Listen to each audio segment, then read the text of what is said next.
Terus terang saya baru menyadari bahwa pemecatan kepada Jokowi, Gibran, dan Bobi adalah gambaran betapa matangnya penghitungan politik yang dilakukan oleh PDI Perjuangan. Karena ini soal momentum. Ketika sekarang banyak orang bertanya-tanya kenapa baru sekarang dipecat, ini soal momentum gitu.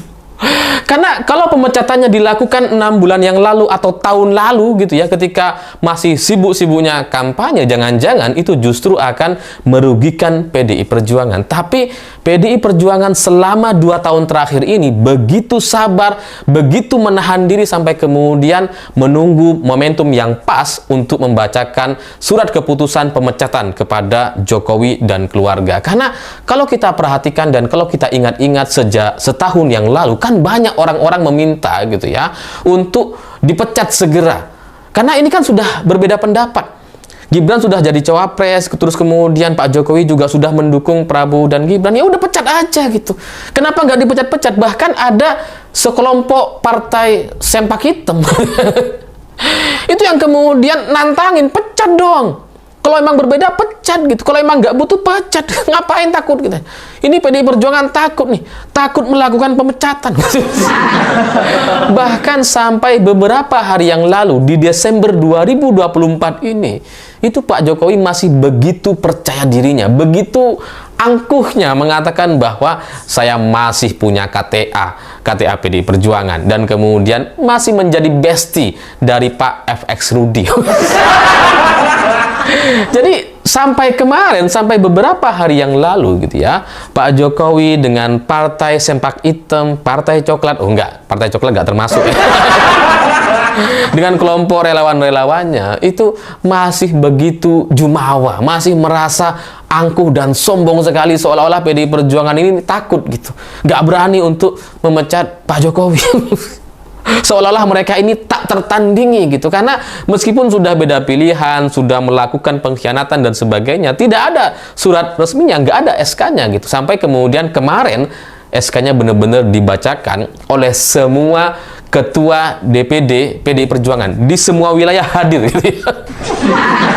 Jadi pemecatan ini untuk membungkam para komentar-komentar gitu ya, para sempak hitam, partai sempak hitam, yang selama ini begitu cerewet sekali, begitu usil sekali, dan kemudian bilang bahwa PDI Perjuangan itu nggak berani. Nah sekarang setelah ada SK pemecatan gimana? Berani kan?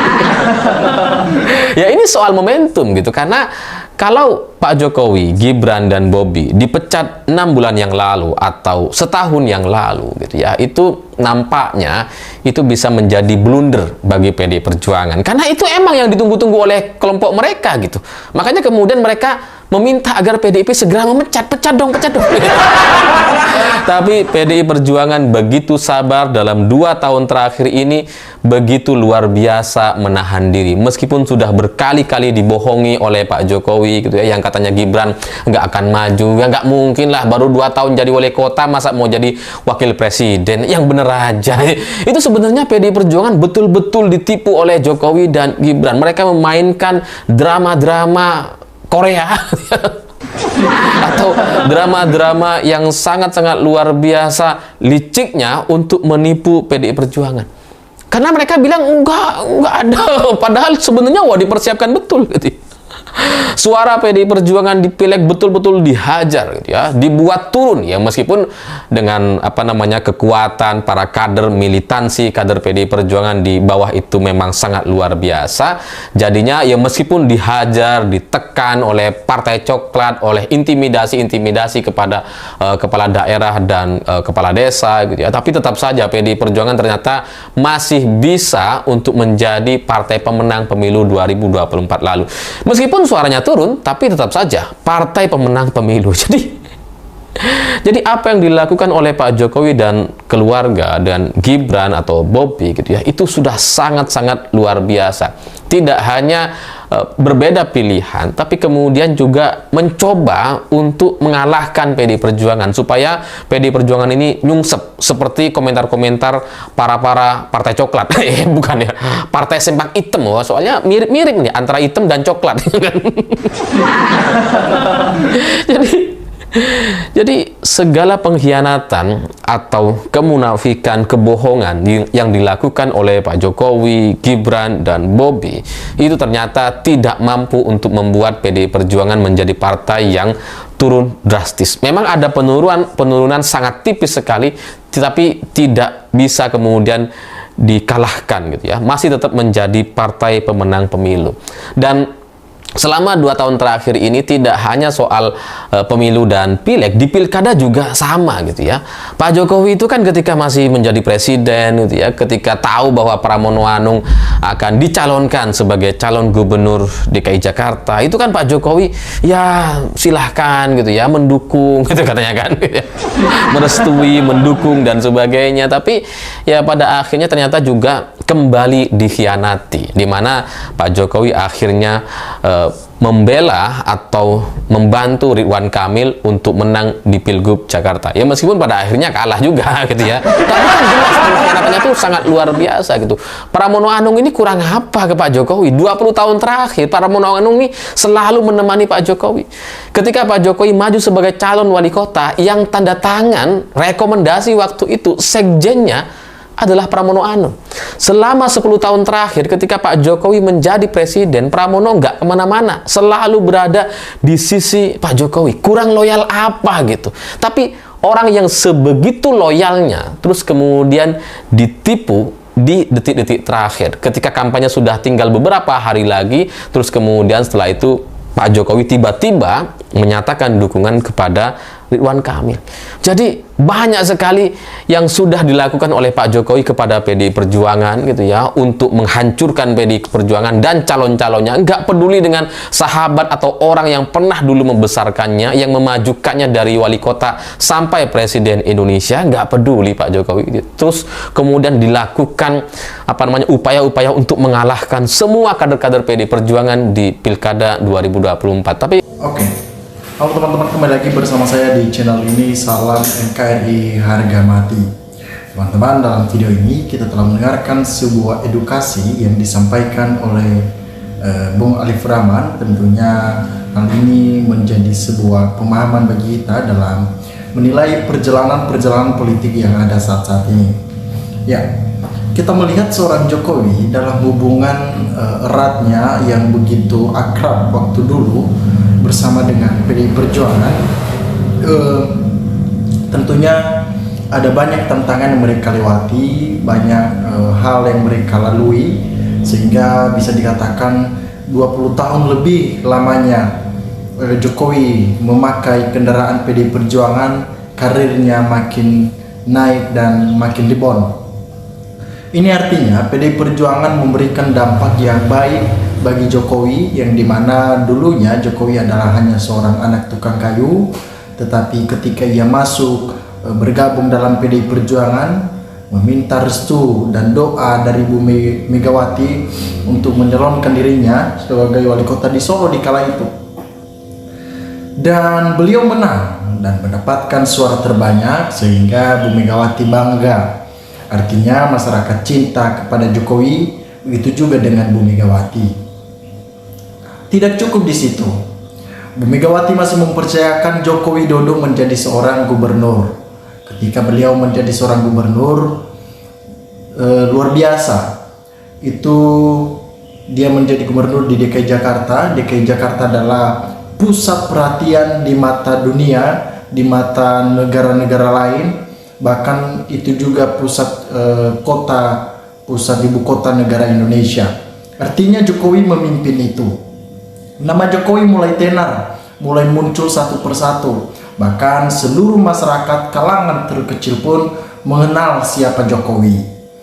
Ketika Jokowi pada saat itu harus dilayakkan menjadi calon presiden, beliau juga menang. Artinya PDI Perjuangan menjadi partai penguasa, dan apa yang mereka dukung, yang mereka usut, mendapatkan hak suara yang banyak, teman-teman. Nah, pada kesempatan kali ini, ketika di akhir masa jabatan Jokowi yang begitu luar biasa, ketika ia mulai ada isu, ada isu 3 periode, Tetapi bagi Jokowi, dia mau akan hal itu. Ini kekalahan Jokowi ketika dia mulai melanggar aturan-aturan yang ada di PDI Perjuangan.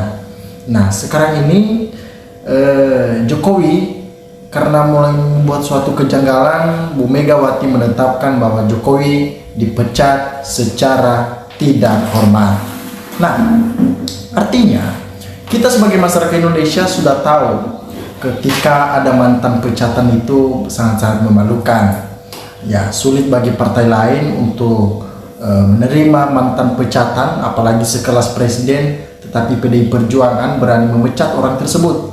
Karena menurut mereka ini bukan orang yang perlu dibanggakan, tetapi ini hal buruk yang datang bagi partai nantinya. Nah, saat ini Jokowi mulai kehilangan arah. Dia tidak tahu mau ke kiri ataupun mau ke kanan. Kenapa? Karena Jokowi yang pelan-pelan saat ini mulai lepas di dalam dirinya marwah yang dulu dia disanjung, dia dikagumi, teman-teman. Pada kesempatan kali ini kita tahu bahwa ada banyak masyarakat yang kagum dulunya terhadap Jokowi. Saya juga termasuk di antaranya yang selalu dukung Jokowi.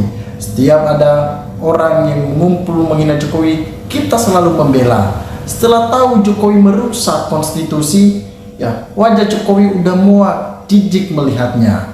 Begitu luar biasa tindakan Jokowi yang memang sewenang-wenangnya melakukan tindakan-tindakan ini. Artinya kita sebagai masyarakat Indonesia harus sadar bahwa gimmick-gimmick yang dibangun oleh seorang Jokowi itu bertujuan untuk mendapatkan suatu kekuasaan. Yang sangat bersyukur Benalu di PDIP dipecat sebagai simpatisan PDIP sejak 1977 ketika masih PDI. Mudah-mudahan PDIP tetap dan gak ada lagi pengkhianat-pengkhianat. Itu yang kita inginkan. PDIP partai yang pro kepada masyarakat. PDIP bukan partai kaleng-kaleng. Setiap langkah dan kebijakan udah ada perhitungan yang matang dan terukur. Jadi segala sesuatu itu kader PDI Perjuangan sekarang sedang mengumpulkan niat mereka membuat strategi yang begitu jitu supaya Jokowi ini langsung kapok dan berhenti melakukan tindakan-tindakan yang membuat perlawanan terhadap PDIP. Sebenarnya bagi PDIP tidak masalah kalau perlawanannya sportif, tetapi yang dilakukan Jokowi kali ini fatal. Maka PDI Perjuangan mulai memberikan perlawanan sehingga nantinya Joko Widodo ini keok. Teman-teman, sahabat-sahabat dari Lensa Netizen, dimanapun Anda berada teman-teman, silakan berikan tanggapan teman-teman di dalam kolom komentar ini, sehingga kita dapat bertukar pikiran antar satu dengan yang lain lewat kolom komentar ini. Terima kasih teman-teman, Lensa Netizen melaporkan.